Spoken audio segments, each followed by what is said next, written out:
Assalamualaikum warahmatullahi wabarakatuh. Selamat pagi anak-anakku. Bagaimana kabarnya? Semoga semua sehat selalu ya. Amin. Ya, sebelum kita memulai pembelajaran pada pagi hari ini, alangkah baiknya kita berdoa terlebih dahulu. Berdoa dipersilahkan. Selesai. Ya, semoga tetap semangat ya belajarnya walaupun dengan segala keterbatasan yang ada saat ini. Semoga tidak menjadikan penghalang bagi saudara untuk tetap semangat mencari ilmu. Nah, seperti yang saudara ketahui, hari ini kita akan mempelajari tentang sistem peredaran darah. Nah, pernahkah saudara tersayat pisau? Lalu adakah cairan yang keluar dari luka tersebut? Dan apa warnanya? Ya, saat misalnya jadi kita tersayat oleh pisau, maka dari luka tersebut akan keluar darah yang berwarna merah. Nah, pertanyaan selanjutnya, mengapa darah bisa berwarna merah? Ya, pertanyaan tersebut nanti akan terjawab manakala saudara telah selesai mempelajari sistem peredaran darah ini. Nah, kemudian untuk tujuan pembelajaran pada hari ini adalah sebagai berikut. Nah, dalam sistem peredaran darah saudara tentu terdapat komponen penyusunnya, yakni berupa darah dan alat peredaran darah yang terdiri atas jantung dan pembuluh darah. Namun kali ini kita hanya akan berfokus pada darah. Nah, darah ini memiliki fungsi yang sangat penting, diantaranya mengangkut sari-sari makanan, oksigen, membunuh kuman atau virus, dan lain sebagainya. Nanti silahkan saudara cari lebih lengkapnya. Ya, baik, yang selanjutnya adalah apakah saudara mengetahui komponen atau penyusun dari darah tersebut? Jadi, darah di tubuh kita terdiri atas plasma darah dan sel-sel darah. Plasma darah itu sendiri tersusun atas air, kemudian zat-zat terlarut yang seperti protein, garam mineral, bahan organik, dan lain-lain. Nah, plasma darah sendiri itu berfungsi sebagai untuk mengatur tekanan osmotik darah, mengangkut sari-sari makanan, mengangkut sisa metabolisme, dan mengedarkan hormon untuk mengatur fungsi tubuh.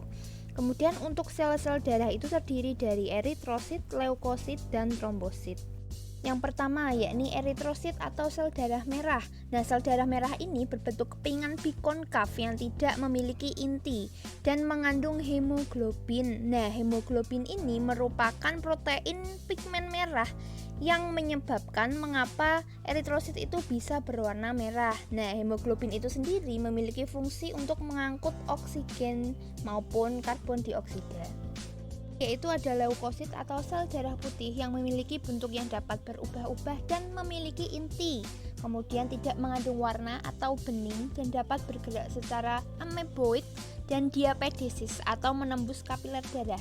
Nah, di sini leukosit dibedakan menjadi dua, yakni berdasarkan ada tidaknya granula, yakni yang bergranula ada neutrofil, eosinofil, dan basofil, sedangkan yang tidak bergranula ada monosit dan limfosit. Nanti perbedaannya lebih rinci silahkan dipelajari. Kemudian untuk fungsi menyeluruhnya itu untuk melindungi tubuh sebagai antibodi.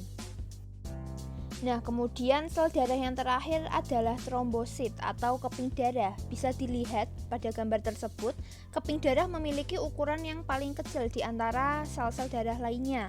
Nah, trombosit ini merupakan sel darah yang berbentuk kepingan tidak berinti. Nah, memiliki fungsi sebagai sel yang berperan dalam proses pembekuan darah. Pembekuan darah yang dimaksud di sini adalah proses penghentian keluarnya darah setelah terjadi luka. Nah, lalu bagaimana proses pembekuan darah itu sendiri? Setelah terjadi luka, maka trombosit akan pecah dan menghasilkan trombokinase. Nah, trombokinase ini bersama kalsium dan vitamin K akan mengubah protrombin menjadi trombin. Kemudian trombin akan mempengaruhi fibrinogen untuk menghasilkan benang-benang fibrin yang nantinya akan mencegah darah untuk keluar dan akhirnya luka pun tertutup. Ya, kita beralih ke pembahasan yang selanjutnya, yakni tentang penggolongan darah. Di sini ada dua sistem penggolongan darah yang kita pelajari, yaitu sistem ABO dan sistem resus.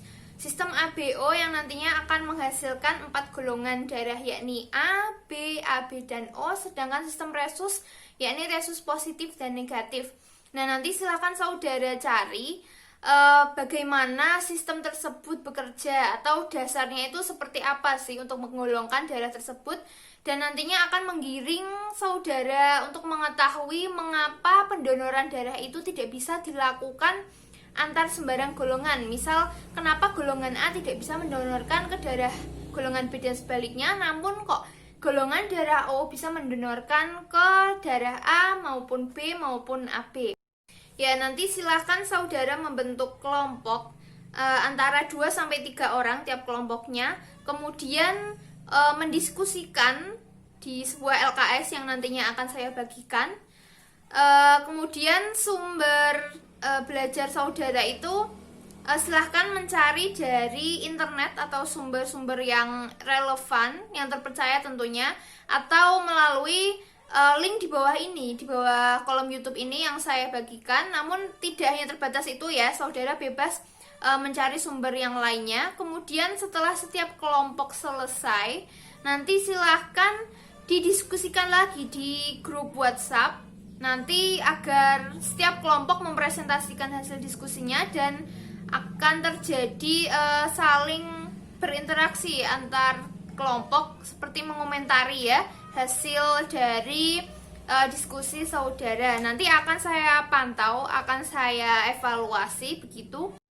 Ya, saya rasa kita cukupkan saja pembahasan pada pagi hari ini, dan coba saya rangkum ya. Tadi kita membahas tentang fungsi darah secara keseluruhan, kemudian komponen penyusun darah yakni dari plasma, dan kemudian ada dari sel-sel darah yang tadi ada eritrosit, trombosit, dan leukosit, kemudian beserta fungsinya.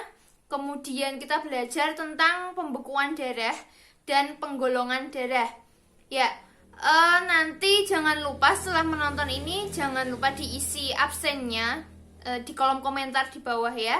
Kemudian jangan lupa menyelesaikan diskusinya. Kemudian nanti silakan saudara mengerjakan tes untuk menguji bagaimana hasil pembelajaran saudara pada pagi hari ini ya.